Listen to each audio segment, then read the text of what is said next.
It's been a great 3 days of discussions, sharing ideas, hearing some insights, and trying to find ways that connect the Indian subcontinent and the African continent. This will be the last of the sessions that we've had over the past 3 days, where we are examining opportunities for collaboration in digital and communications. Now, we know about the African telecommunications opportunity, and we're going to get figures on that because we all know that Africa has the lowest mobile penetration rates in the world. And we also know that India has one of the largest telecommunications industries in the world. How do we connect the two? Opportunity to resource. That will be part of the discussion that we are going to have this afternoon. I wanted to remind you, about 10 years ago, a friend of mine was chatting, and he reminded me that about 10 years ago, the most valuable companies in the world, probably you would have counted the resources companies. So your Exxon's Mobils and your Anglo-Americans, BHP, etc., etc. Today, who are those companies? It's the fans. And I think all of us know who they are. And need I say it, here on the JSE in South Africa, which is the most valuable company in the world? The answer to that question, I will put it to Mahanyele. Right, let me begin first of all by giving you a little background that summarizes some of the key issues and opportunities between Africa and India in the telecommunications space.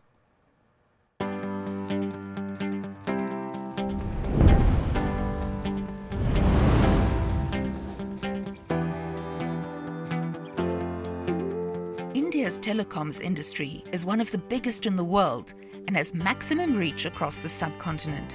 It ranks as the world's second largest market in terms of internet users, and it also boasts the second largest telecommunications market. FDI inflow into the telecom sector during April 2000 to March 2020 totaled $37.27 billion, according to the Department for Promotion of Industry and Internal Trade. In Africa, it is expected that there will be more than 1 billion mobile broadband connections on the continent by 2024. Service providers report strong growth in revenue from data access and digital services such as mobile money, and investment is surging in Africa's tech startups. Mobile broadband and financial services are key growth segments. This panel will explore the potential opportunities for collaboration in this sector between India and Africa.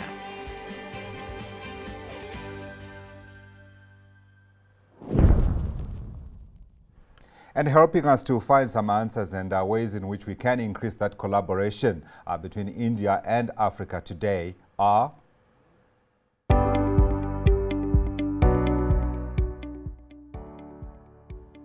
Manoj Kanodia, CEO, Inspira Enterprise.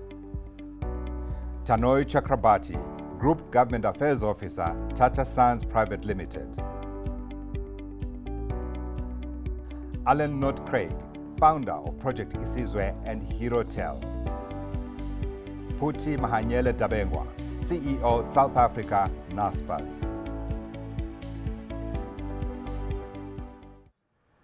Gentlemen and ladies, thank you for joining us this afternoon, and a very warm welcome. So Phuthi, jokingly, I was asking which is the most valuable company on the JSE, and of course you know the answer to that. But I wanted at the outset to get from you to give us, if you like, a scene setter in terms of the opportunity for telecommunications and digital within the African continent, so that the gentlemen in India who are sitting there in one of the largest telecommunications markets in the world may actually realize that there might be a bigger opportunity away from home. Thank you very much, Godfrey. It's really good to be here, and greetings to all my fellow panelists. Today, I'd like to just speak about a little bit also about the Brics Nations in which we operate. We operate in over 80 countries around the world, and significantly a lot of the work that we do is in the Brics Nations. And what I can say is that countries like India are really at the forefront of the digital revolution. and in many cases leapfrogging existing already digitized economies. And so from an African perspective, I think there's a lot of opportunity given the fact that on the African continent, we still have a lot more work to do in terms of getting a lot more in terms of, being in line with the digitized world. Through our business, which is listed in the Netherlands, Prosus, we focus on building global consumer internet businesses. The adoption of digital technologies and enabling employee and customer collaboration and interaction has been accelerated by the COVID-19 pandemic. This question is how this evolution will impact the next new normal in terms of how consumers use technology and the impact that this will have on behavior and habits. Take one of the core business segments, food delivery. As Naspers, the strong local network effect of online food delivery fits well with our strengths and strategy of partnering with local entrepreneurs, especially in the Brics Nations who understand their markets. Prosus, which is a global consumer internet group of Naspers, has a 40.02% stake in Swiggy, India's largest food delivery platform. Since our initial investment in 2017, Swiggy has grown rapidly. Its supply base is more than 160,000 restaurants and leverages the network of 240,000 couriers. Opportunities across the world, and especially in the Brics Nations, for technology to improve people's lives every day are there. Look at the payments business that we are invested in India. Massive structural shift to digital payments have resulted in businesses such as PayU playing a significant portion within the Indian economy. Our payment platform PayU served to increase conversion rates for enterprise merchants.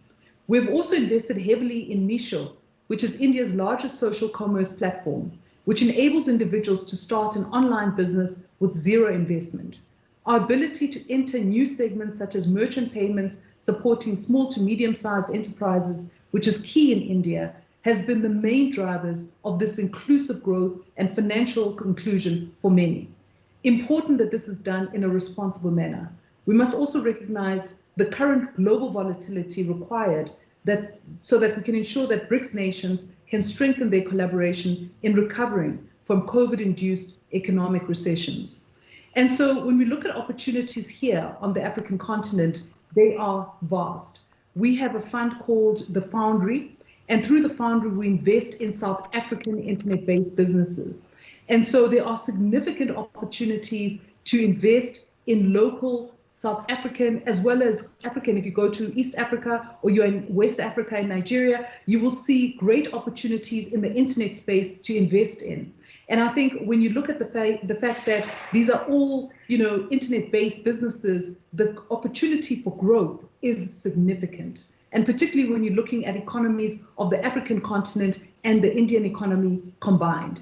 And so we look forward to being able to continue with our businesses in India, as well as our businesses here on the African continent. And we welcome our Indian business people being able to do more business on the African continent. Thank you. Thank you, Puti. I like your use of the word vast in referring to the opportunities for collaboration and for business on the African continent. The question then becomes, why are we not seeing a wall of money chasing those opportunities? That conversation is coming up next, but I want to get the opening thoughts from our other participants. Can I come to you, Mr. Chakrabarti? Thank you very much, Godfrey, for the opportunity. And I want to thank Indian Merchant Chambers in Bombay, as well as CNBC Africa, to put this together. I think the last 2.5 days has seen some tremendously exciting exchanges and a lot of knowledge sharing that has happened in terms of the opportunities to collaborate between India and Africa. As Puti was mentioning very correctly, the opportunity is there for Africa to skip a few steps, in fact, even faster, because of the collated learnings from the experiences of having created a technological platform in fairly complex environment and a heterogeneous environment such as India. I think that is really the opportunity for Africa to be able to imbibe from the learnings and the been there, done that experience that we bring to the table. And I speak from experience of having been involved with digitally transforming the revenue and tax systems for 4 African countries, Zambia, Rwanda, Kenya, and Uganda.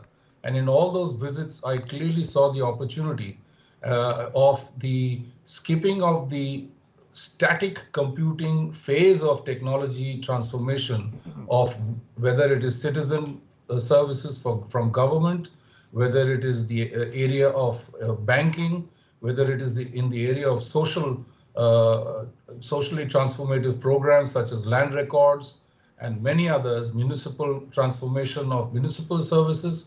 All of these are learnings that we can actually take from India, having been there, done that in very difficult terrain and complex situations, and take that learning to be able to compress the timeline and also predict a tangible, measurable outcome of what is it that you can achieve in the before after of every program.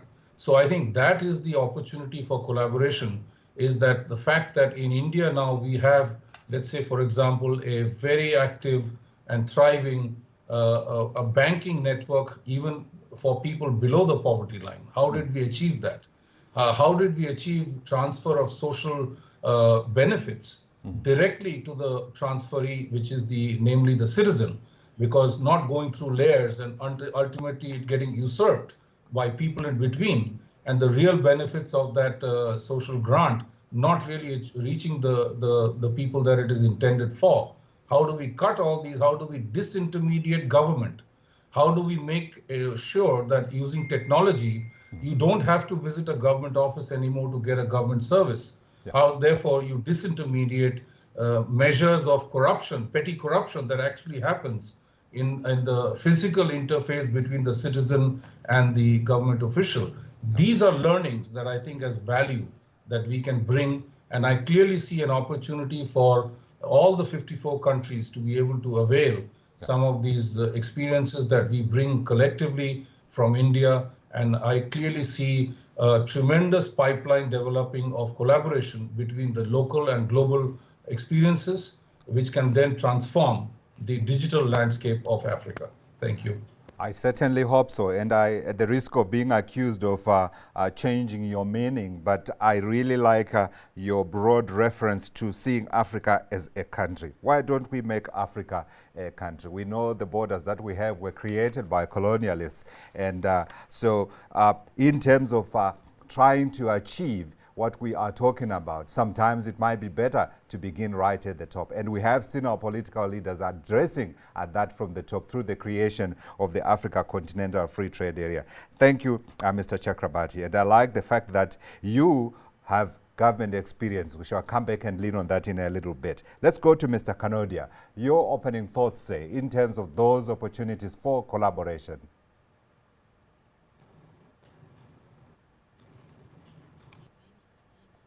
Can you unmute, sir?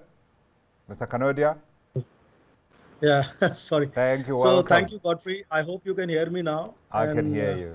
Thank you to all my panelists, IMC, CNBC, and most important, a very warm welcome to all who have joined online.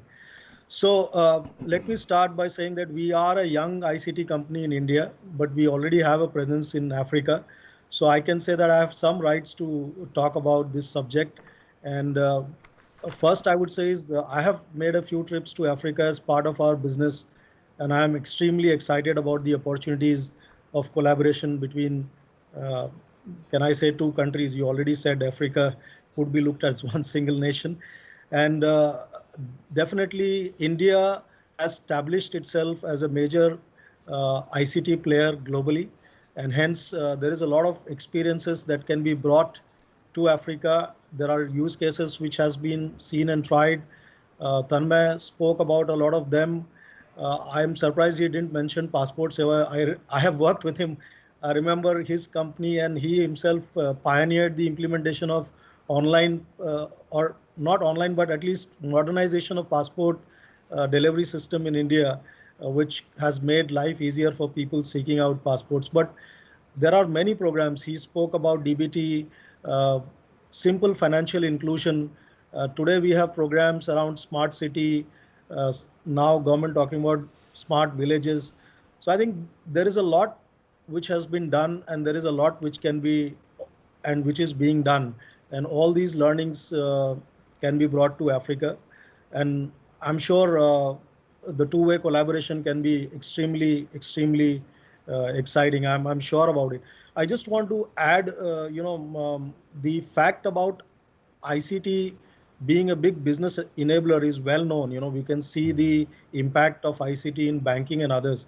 And some of the panelists also touched upon, but I want to emphasize the impact of ICT and internet, which I believe is the best invention of humankind, with the kind of collaboration that it is allowing for humankind, which has never been seen before. These technologies can really make differences in the lives of people. And at this point, if I'm allowed to quote a World Bank report of 2017 in context of ICT in Africa, World Bank estimated that investment in ICT and digital economy in Africa could contribute to almost 2 points incremental GDP per annum and consequential poverty alleviation. So those are things which are really possible through ICT, and that's something which is really exciting. And thank you, Godfrey. It definitely sounds exciting without question. And you talk about these technologies and their power to transform. I mean, it was just today, there is a story that is on cnbc.com that speaks to how WhatsApp is going to be used. In fact, from today in India, I read that story. It says that people are now able to send money from their WhatsApp account as long as they have got a bank account. Now, let me come to Alan Knott-Craig, and I'm hoping, Alan, that your systems will be able to hold throughout our conversation. I want your thoughts in terms of those opportunities. You, of course, began at Vodacom, which at the beginning was the biggest mobile phone company here in South Africa as well as in Africa. And now you have branched out, because I am hoping it was because you saw a bigger opportunity sitting outside Vodacom than inside Vodacom.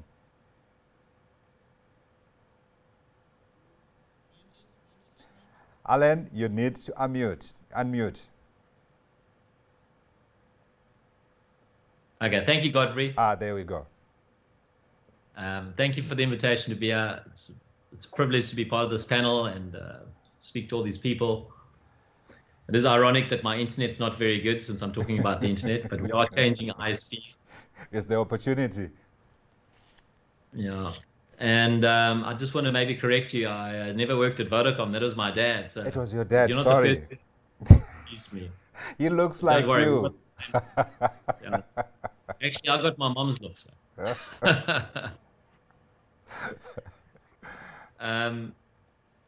Yeah, so, the last 10 years of my life, I've been kind of committed to trying to get everybody in South Africa on the internet.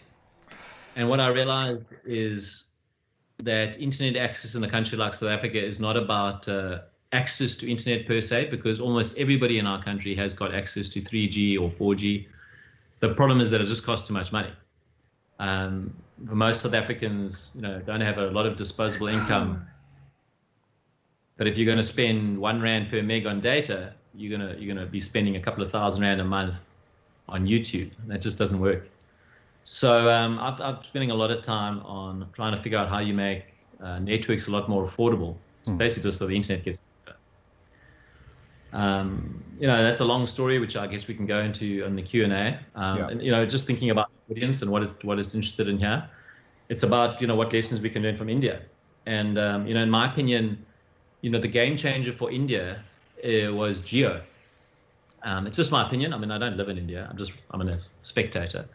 But what really happened there was you had a guy called Mukesh Ambani who had the vision and the courage and the balance sheet to just completely radically transform the cost of connecting to, making mobile phone calls and getting on the internet.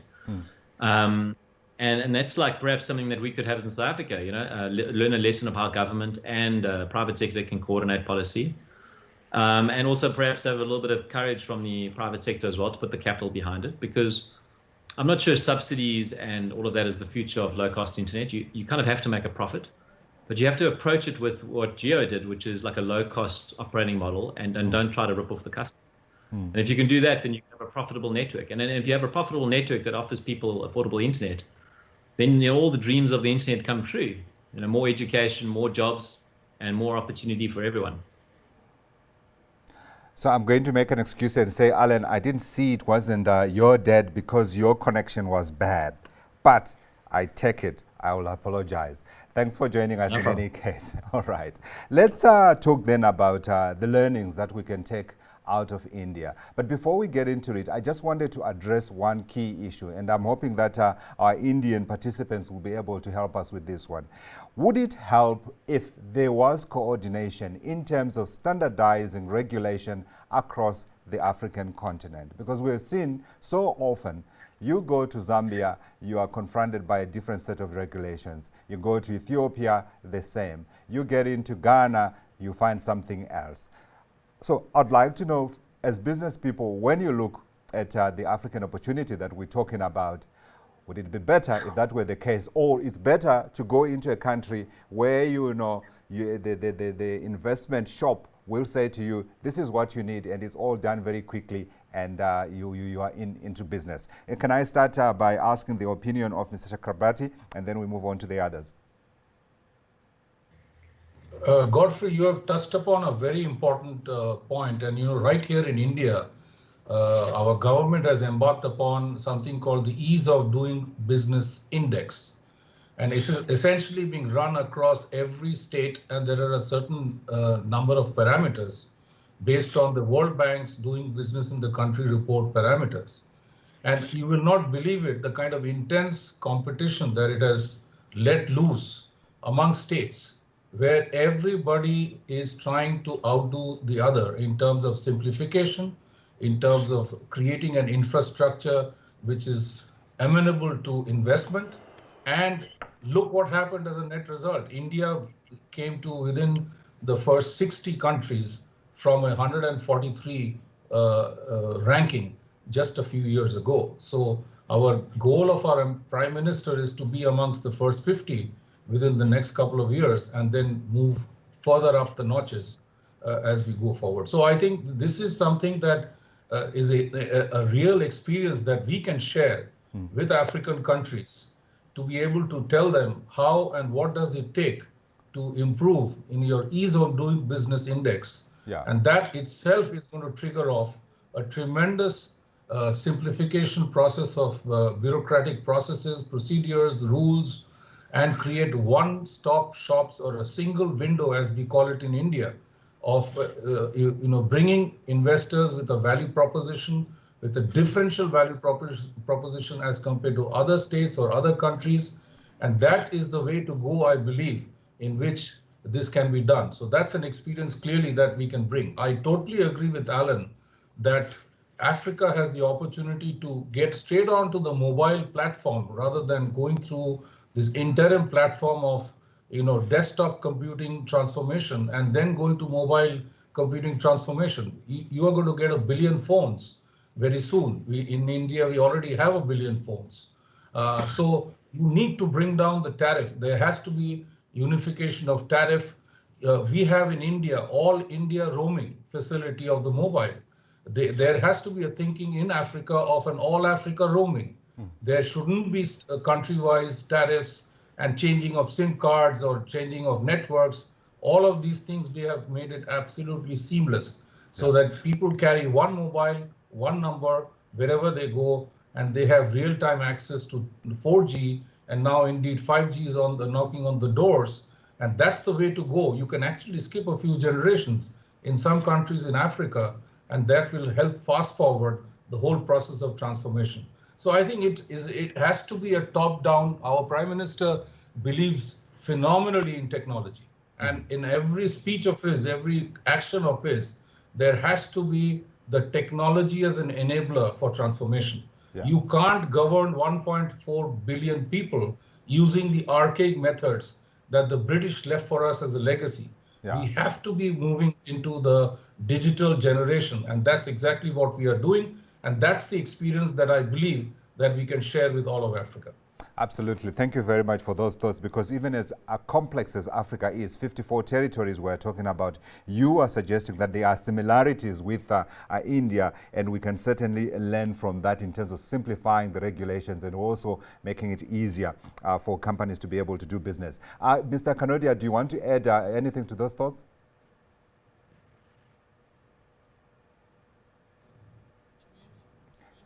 Can you unmute, sir? Mr. Kanodia? So thank you, and yes, as I already told you, we are trying to build business in Africa. Obviously, you have allowed me to ask something, so I'll ask for the moon. You know, you mentioned the word One Africa. I think today Africa is a country. I know, but yes, see, if you really see, when we look at Africa as a market, we today see so many countries, and when we try and organize ourselves, we still have to break it into East Africa, West Africa, South Africa, and it's a bit of a challenge. So obviously, if you would ask our expectation, you know, we would like to see one common market. Obviously, then the size of the market also becomes more attractive. Today, we have to deal with different currency. Then there is the requirement of local operations. So you need to set up local operations in different countries. Then there is the issue of logistics, if at all there is some kind of equipment to be moved around. So obviously these are some of the challenges, and if they can be addressed in some way, I'm sure that will speed up investment from India, because we are really keen to come and use our experiences to help the African continent adopt ICT and use it to grow business. Are you already active in Africa? Yes, so we have operations in Africa already, and we are present in few countries: Ethiopia, Kenya, Nigeria. These are places where we are already doing some projects. So I'm telling you by first-hand experience. Has it been easy? What do you want me to say? You can be honest. I am going to protect you. This platform allows you to give your views, because we are working towards a common good goal. Yeah. So as a businessman, you are never satisfied. So I wouldn't say that it's been hard, but the thing is, you really want to go faster, and some of these things that I mentioned could really help us. It's been great, I would say. I wouldn't say whether it has been easy or hard, but it's been great being there and seeing the kind of opportunities that we have seen. Okay, all right. I'll give you privilege here, so no one will come after you and say, hey, you were disparaging us on that chat about the India-Africa Summit. Puti, I know you are not Indian, but your company, as you mentioned at the beginning, is already active in the Brics Nations, including, of course, India. Your thoughts in terms of perhaps some of the things that, I'm going to use this old cliche, low-hanging fruit for African governments, or indeed perhaps, if you like, for the African Union to fine-tune and see if we are able to get more investment out of India?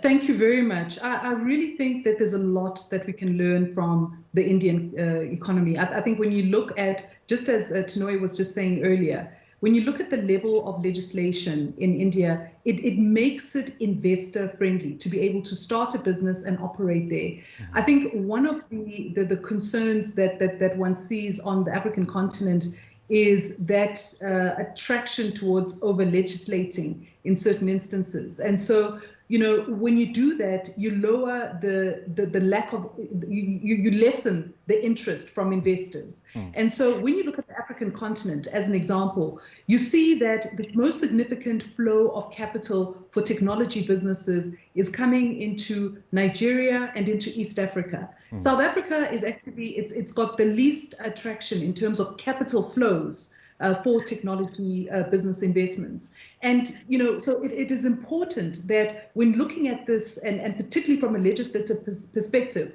that our legislators are looking at this and looking to create an environment that will be attractive for investors to be able to come into the economy. So whether it is here in South Africa or whatever part of the African continent, the first thing we need to do is to make sure that our legislation is attractive for investment to take place. And my concern when I look at South Africa is the fact that we are on the verge of moving away from that when one sees some of the things that we've seen from our Competitions Commission.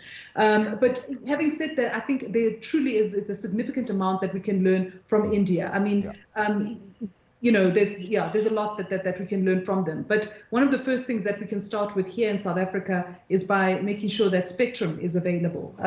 There's been talk on the introduction of additional spectrum, and you know, we're still waiting so that we can have the introduction of 5G technology in South Africa being able to be fully capable. Yeah.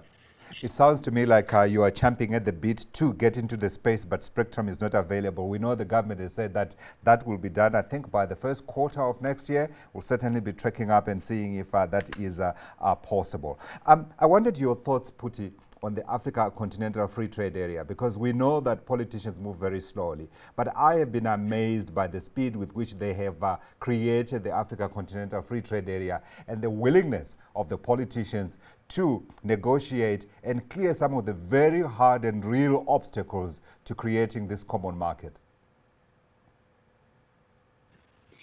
Yes, we're very much looking forward to seeing this really taking place. I mean, I think, you know, there's been a lot of talk around this for a number of years, and we really need to see a lot of more activity so that we can start to be able to attract the level of investment that is available.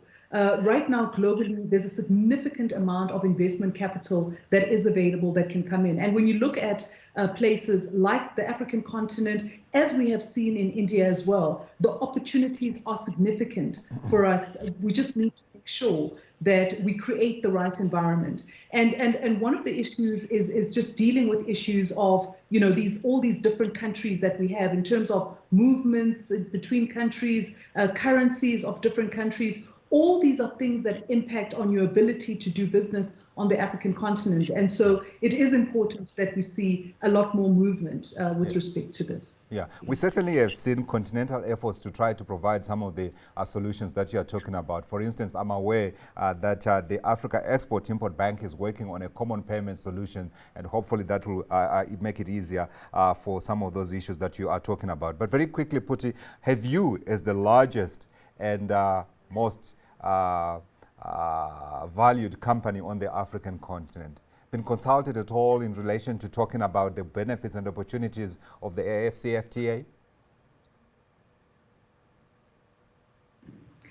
No, I'm not aware that we have. I certainly am not. So you know, but that would be something that we'd certainly be very interested to have this. Yeah. That's the point I wanted to make, because this is key, isn't it? Because sometimes you've got the politicians sitting and deciding in their capitals about what needs to be done, but without the structures that enable the practical implementation of those things by the people who own the capital. Knott-Craig, I wanted to come to you and get your views and your experiences in terms of having to deal with regulation and trying to implement your ideas into growing your business. Look, Godfrey, I'm not sure you want to know my views on that. I mean, it depends on how many government people are in the audience here. You know, we want them to listen. Really, you have got privilege, remember? Yes, no. Like, I really think it depends on the competence of the regulators, you know. And to be fair to South Africa, I don't think there are any competent regulators in the world. You know, like maybe Germany's got a competent regulator, but it's such a complicated space that for somebody to actually have an all-round idea of what's going on. So, you know, my view of regulation when it comes to telecoms is basically just manage abuse of dominant positions. That's it. You know, don't let telcos bully people because they've just got a monopoly kind of thing. Stay out of everybody's hair. You know, almost all the regulations that are happening are actually just slowing down infrastructure deployment. They're not speeding things up. And you know, spectrum is the fact that spectrum is sitting hoarded in the corner there is got to be one of the most illogical things in the world. It's like having 1 million people starving or dying for water, and right next to them is a river with fresh water they can drink, but the government says you're not allowed to drink fresh water. So it's ludicrous. So I mean, you have to have a policy for issuing the spectrum, but you must just move. You need to have some speed in all of this, you know. And we know that that's a difficult thing for most governments in the world, certainly not only on the African continent. I wanted us to explore the other plank to this conversation. So we're talking about collaboration. And clearly that collaboration, yes, needs to take place at the business level. But I'm also wondering, Mr. Chakrabarti, given your position as a government communications and affairs officer, could there also be an opportunity for a government-to-government conversation on ways in which perhaps they can help other African countries be able to leapfrog some of the either issues around either regulation or indeed just managing capital or indeed just creating the environment that will enable the private sector to go on and do its work? No, I think, Godfrey, there is a very active prioritization of India to do things with African countries. You know, India has committed an Africa fund, which is to the tune of, I think, $5 billion. The irony is that, you know, there aren't enough adequately potent programs that are being made, put up as proposals to be able to avail this fund. So there is definitely a government-to-government intent to work, but that has to be backed up with actual projects getting created in the pipeline. Now there's a lot of stuff choking that pipeline, and that needs to be freed up. And that's where I think a lot of maybe visits of African country delegations to India, because seeing is believing as to what is the quantum of transformation that is taking place, rather than just looking at some PowerPoint presentations or reading some papers. I think those are areas that some of the African country leaderships have to invest in. They need to visit India more to be able to see for themselves and believe, because we have a common colonial baggage as a legacy, India and many, many African countries. How do we get out of that colonial mindset in terms of governance practices, in terms of the bureaucracy? How is it that we are doing it? How are we dealing with numbers? You know, one of the things that Alan said, Geo, yes, it is a fantastic transformation, but because it can be backed up with the business, because there is 1.35 billion people to be able to be put into that Excel sheet of that business plan. So that's where I think some of the coming here, looking at it, interfacing, communicating more, and that's where I think this IMC, CNBC initiative is a great effort to be able to bring people together. So the next step would be, okay, you talked about land records transformation. Now let's go and have a look. What have we done in that space? Let's talk about municipal administration digitalization. Okay, let's come and have a look. What have you done there? Let's look at how are you dealing with women self-help groups? How have you been able to get them, loans so that they can get together, get prepared, and get into projects and get into self-sustainability? How did you manage that whole life cycle? So real life cases. How are you cleaning up your rivers? How are you taking care of urban public transportation? How are you able to reduce the number of cars on the road? Because I remember in my trips to Nairobi, I spent more time on the roads than I actually spent time in meetings, or even in Kampala. So how do you deal with these problems? How do you make sure that you have a predictable public transportation so that people leave their cars at home and decongest the roads? Take use cases, take real life problems, and come and apply them and look at what has been done. And whilst the history and the colonial people have drawn boundaries of our nations and states, the biggest advantage of digital technology is that it really doesn't understand any boundaries. So you don't have to keep reinventing the wheel over and over again. You build once and you multiply several times all over the place, and take the best practices and adopt your own country nuances on top of that. And lo and behold, you have transformation there.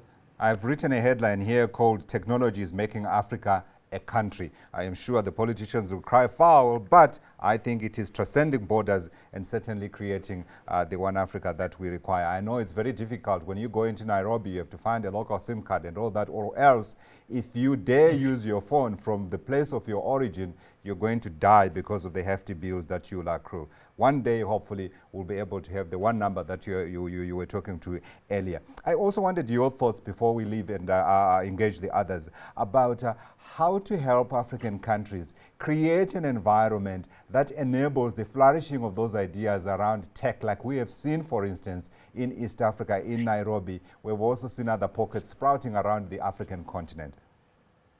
My thought on that would be just like what we have done in India, and I can share with you the experiences, create a spirit of competition amongst the countries. Let it be sponsored by African Development Bank. Let it be sponsored by East Africa Community. Let it be sponsored by SEDEC. Let's not even look at all the 54 countries. Let's look at all your regions that you have. And within those regions, let's institute a how do you improve your doing business in the country report and create a competitive landscape. And you will see the dramatic changes in simplification, in everybody trying to become that number one position, just like it is in India. We have intense competition amongst all the states because there is an institutionalized recognition of who is the most efficient in ease of doing business in the country, in the state report. And in India, some of our states are as good as and as big as some of your countries in Africa.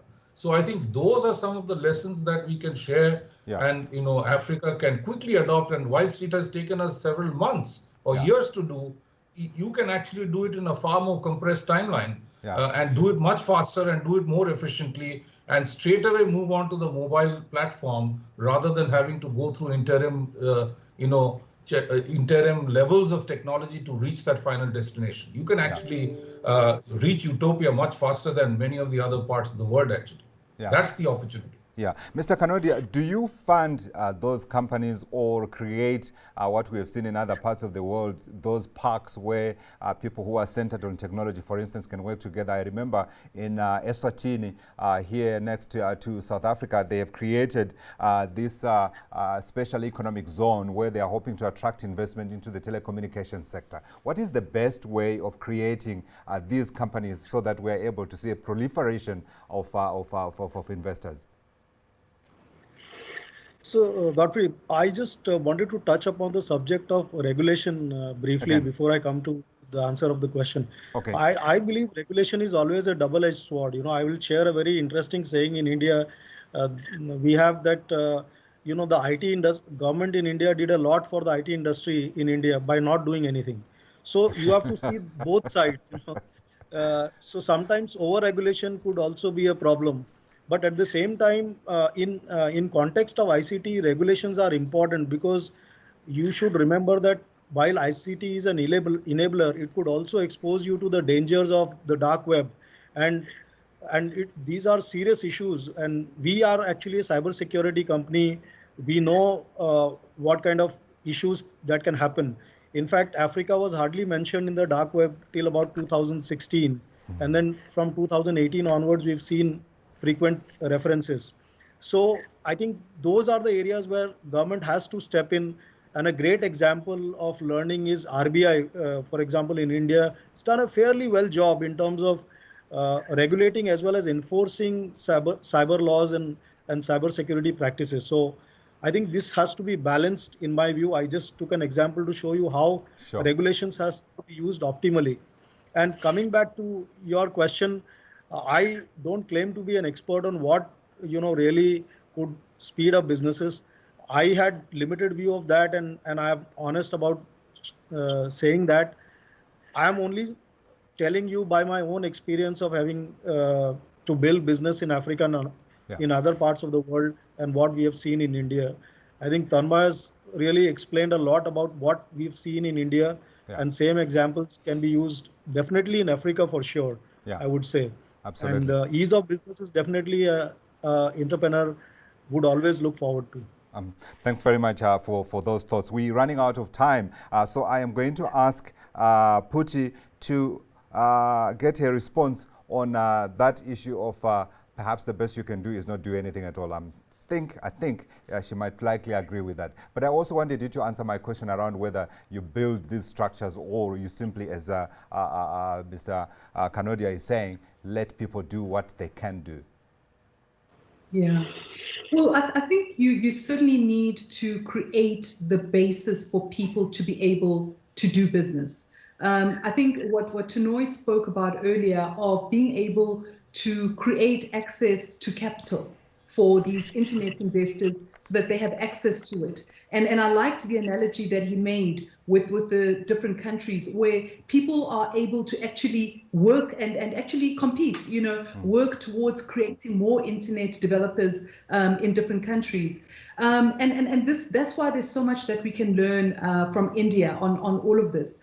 What we have done in looking here in South Africa specifically, we have recognized the fact that we have the reality of the fact that the significant number of our people are not educated and therefore have the threat of being left behind by the technological developments. And so what we are doing is we've put a program in place called Naspers Labs, where we are supporting young people in the ages of 16 to 25-year-olds. And we are taking them into programs where they are learning digital skills, accredited digital skills, and having learned those skills, they are then placed in places of employment and able to get, real jobs in technology, and then, create careers and become real economic dividends as opposed to being, a significant, problem to the economy. And so from that perspective, that is how you create by being able to enable those who are not able to create for themselves. So you need to place that platform, whether it is for the entrepreneurs through capital for their businesses, or whether it is for people who don't have access to the education, by creating access to education so that they can at the very least be employed in the sector, because this is a sector of significant growth. When you look at the largest companies in the world today, you see that digital companies are the largest companies in the world today. It's no longer the oil companies as it used to be in the yesteryears. And so it is important that we can bring all our people along as we continue to see them. Absolutely. Alan, you have the final word. Oh, thank you very much. And I don't want to say much. I want to say thank you so much for this opportunity to hear all this stuff. And I want to say that, I like it, India. India is, what I like about the telecoms market in India is it embraces competition, and it's fast moving, and it doesn't rely on the government. And I think, if South Africa can just copy it itself and just don't wait for the government to save us, we can save ourselves, get some speed, and then start embracing competition. But I also like India as a partner because, South Africa generally trades with the USA, the EU, Britain, and, Britain's no longer part of the EU, and China. Yeah. And yet, our values are a lot more closely aligned with India's values. We can laugh at ourselves, and most importantly, we've got much more similar problems. Mm-hmm. So, the problems that Europe faces are not the same problems South Africa faces. Sure. Problems that are solved in India can be the same problems that get solved in South Africa and vice versa. I think there's much more opportunity trading between India and South Africa than the rest. Alan, thanks very much. And you tied very neatly to our main theme, which was that it's more that we have together than those things that differentiate us between India and Africa. There's no question when we began, we talked about the historical links, we talked about the cultural links, we talked about the colonial experiences that the subcontinent and Africa have had. And here we are, we're not doing as much as we should, and we're saying the opportunities are there. The opportunities for collaboration appear certainly limitless. Lady, gentlemen, I'd like to thank you very much for joining us this afternoon. Again, I miss my applause, but I can tell you in my heart, I'm applauding all of you for being part of this journey. And also to say that it's been an amazing, thank you. It's an amazing 3 days talking about these opportunities across the whole gamut, from infrastructure, economics, right down to practical businesses that make people's life easier. At this juncture, I'd like to invite the Director General of the IMC, Mr. Ajit Mangruka, to give us his vote of thanks. Thank you, Godfrey, and good evening, ladies and gentlemen, and a very good afternoon to all our viewers in Africa. I would like to begin by thanking our panelists, an absolute fantastic panel that we just concluded. Thank you, Puti. Thank you, Alan Craig. Thank you, Tanmoy Chakraborty, and thank you, Manoj Kanodia, for a brilliant session. So, we have concluded as we started, in fact, very brilliantly. Anyway, as we come to the end of the 3-day Indo-Africa Summit, a new beginning has been made for enhancing engagement between our two regions by IMC Chamber of Commerce and Industry and Africa Business News Group. We are grateful to Honorable Dr. Amina Mohammed, Cabinet Secretary for Sports, Heritage and Culture, Government of Kenya, and Honorable Shri Piyush Goyal, Union Minister of India for Commerce and Industry, Consumer Affairs, Food and Public Distribution, and Railways for accepting our invitation and delivering the keynote address at the inaugural session. Honorable Dr. Amina Mohammed called upon both the regions to not waste the opportunity presented by the current global environment to build better and stronger ties together. And Honorable Shri Piyush Goyal's assurance of the Government of India's support for its domestic industries to invest in Africa in a big way in order to further strengthen economic ties, set the tone for ensuing discussions to chart out a roadmap for cooperation and collaboration in development, trade and investment, and how both governments and private sector in India and Africa should work together for development of a vibrant partnership on multiple fronts. Our grateful thanks to all our esteemed speakers on all the 3 days from Africa and India for accepting our invitation. Their contribution to this dialogue is invaluable and would form the basis for stronger partnerships going ahead. We look forward to continuing our work together with each one of you. Thank you, Godfrey, Fifi, Darshan, for so deftly moderating the discussions. A lot of efforts have gone behind organizing this summit. The grand success of the summit is in no small measure due to the management and team CNBC Africa, led by Rakesh and Sid Wahi, Roberta, Natasha, Jill, Alice, Yolande, Trisha, and the entire team at CNBC Africa. Thanks are due in equal measures to Summit Organizing Committee, led by Shri Madhusudan Agarwalji. His vision and encouragement and support of committee members made this summit possible. Thank you, Mr. Sam Bembe, Founding Director of ABN 360 Group, for associating with us on this project. We are grateful to all our sponsors, without whose support a summit of this scale would not have been possible. The summit was powered by Ajanta Pharma, sponsored by Inspira Enterprise and Sun Pharma, and supported by Exim Bank of India and First Rand Bank. Thank you all and look forward to our continuing support. I would also like to thank our Deputy Director General Sanjay Mehta for leading Team IMC and ably assisted by Assistant Directors Priyanka and Vanita for all their efforts in putting this summit together. And last but not the least, the distinguished participants and viewers of CNBC Africa for being with us on all the 3 days in large numbers. We will be back again and continue this dialogue from March 23rd to 25, 2021. We look forward to welcoming you again. Until then, wishing you all the best. Stay safe. Thank you very much. Thank you very much, Mr. Mangrulka. I cannot put it any better, and really I'd like to thank the team that's in the background, the technical team that just put together this studio where we are broadcasting from, to say thank you for a job well done. And thank you for watching CNBC Africa. We're going to take you to international viewing, so you follow up what is happening in the US about the decision on who is going to be its next leader. For Closing Bell, we're back here at 5 p.m. Central African time. Once again, thank you for watching.